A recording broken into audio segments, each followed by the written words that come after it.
I'm going to tell you the story about the time that I got PIED. For those of you who don't know already, PIED stands for porn-induced erectile dysfunction. And so the point of today's video is to bring awareness to the devastating effects of a pornography addiction. And I guarantee you it's going to cause you to think twice before you go and beat your meat again. So I highly suggest that you watch this video all the way to the end. So this was back around my freshman year of college. I was a skinny, fat, socially awkward, porn-addicted virgin.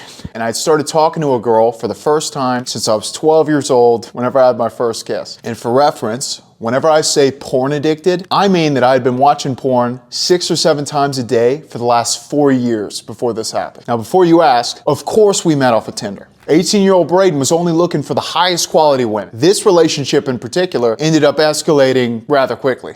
Within the first few times of us hanging out, I was so nervous and so timid and so unsure of myself that this chick ended up making the first move on me. Like, how embarrassing is that? That wasn't even the most embarrassing part about this relationship. I remember the first time that things started to escalate a little bit more. We were at her place, nobody else was home, we'd been chilling on the couch for a few hours, and then things started to go down. We started doing our thing, even though I had no idea what I was doing. And obviously this was before Christ. She was kind of leading the way, telling me what to do. And when it was finally time for us to take care of business, nothing happened. And when I say nothing, I mean nothing happened down there. And I remember thinking to myself, is this normal? Like, this thing was working a couple hours ago whenever I was at my house by myself going to town. Why isn't it working now? Oh, maybe this is just normal. Maybe I'm just a little bit nervous. I can probably just figure this out. After 20 minutes of absolutely nothing happening, I gave up looking at this girl, and I can tell that she's inside of her own head thinking, is this my fault? What did I do wrong? What's wrong with this dude? And it was just overall an extremely embarrassing experience for the both of us. And the worst part was, I didn't even explain to her that I had a 4-year-long pornography addiction at the time. I was just like, sorry, first time, right? Maybe we can do this another time, sweetheart. The goal of this channel is to get hundreds of thousands of men onto faith-based self-improvement. So if you want to join our brotherhood, do me a favor, hit that subscribe button and turn on the push notifications so you don't miss another one of these videos. If you just listened to that story and you thought to yourself, man, I watch porn all the time, this part of the video is for you. You have to cut out the porn. And if you haven't done that already, it's going to completely destroy your life. The angles, the lighting, the girls, it's all fake. I promise you that sex in real life is not going to be that way. And what you're doing by watching all this porn is you're creating a false expectation for what it's going to be like whenever you're married. And I promise you, if you don't cut out the porn now, it's going to lead to ED with your own wife. And I'm going to safely assume that you don't want to explain that you have a pornography addiction to your wife after you get married. When God created this world, He did not intend for pornography to be a part of it. He didn't intend for men to spend hours of their day beating their schmeat.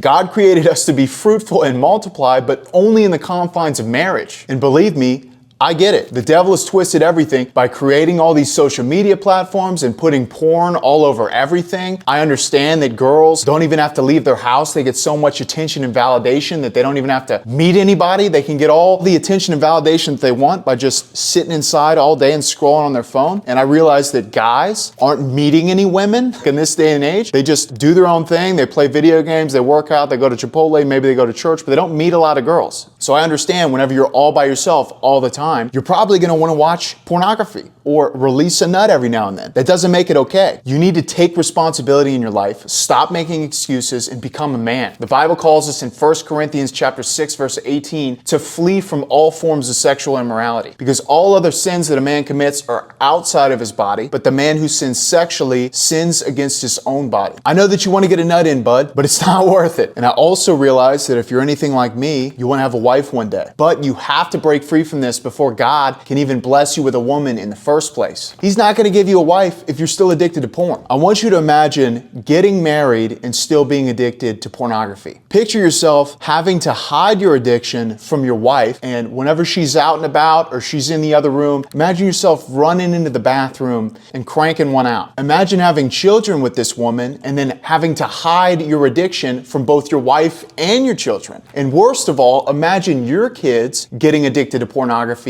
and then coming to you for advice, and then you look at them and deep down you know You can't give them advice because you're still struggling with it yourself. You need to break free from this addiction right now so that you can remain faithful to your future wife and show up for your future children as the most masculine, Christ-centered leader that God has created you to be. And listen, I know that it's hard to stop, but if God can set me free from an 8-year-long pornography addiction, He can do the exact same thing for you. Realize that a beautiful, feminine, God-fearing woman is waiting for you to get your crap together. So the real question is, are you going to continue to fall victim to pornography, or are you going to get control over your life, give this addiction to Jesus, become celibate so that you're actually ready for this woman? The ball's in your court. What are you going to do? If you want to learn more about semen retention or living a celibate, Christ-honoring life, go ahead and click on this video. I hope you enjoyed this video. I hope that it woke you up.